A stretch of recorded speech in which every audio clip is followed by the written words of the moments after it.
Bom dia, boa tarde, boa noite. Hoje eu vou ensinar para vocês como fazer rímel caseiro. Primeiro eu vou precisar de um gel e uma paleta.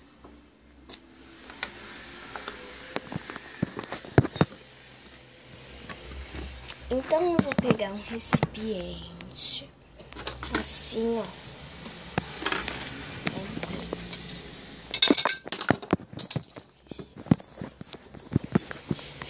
Pega o gel.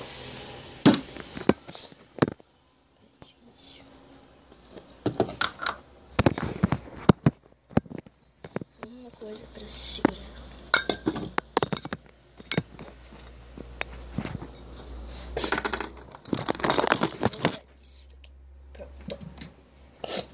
Pego o gel, um pouco aqui, pego o dedo, colocando o gel aqui,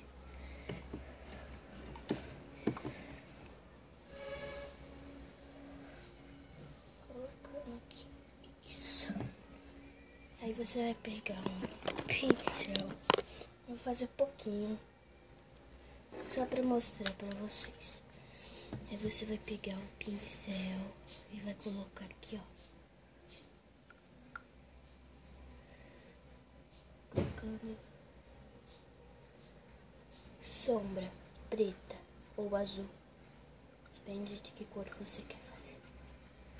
Esse é seu rímel.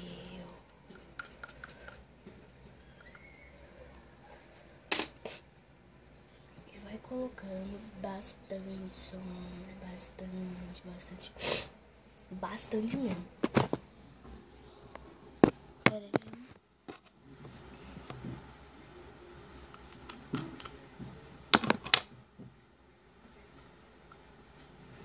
Porque eu não quero destruir a paleta. Eu tô fazendo isso, colocando aos poucos a sombra. Eu só vou fazer um pouquinho. Aí você vai pegar aquele seu pincelzinho de rímel. Vai vir aqui. Eu vou misturar. Vou ficar até essa cor aqui. Já acaba o seu rímel, você não sabe. Vai sair aqui. E gel e sombra todo não tem. Então,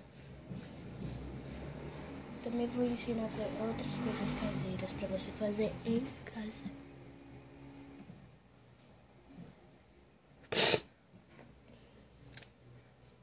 Vou aproximar a câmera mais para vocês verem.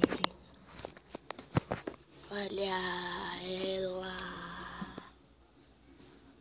Gente, beijão e tchau. Tentam aí fazer seu rímel caseiro, né? Um beijão e tchau.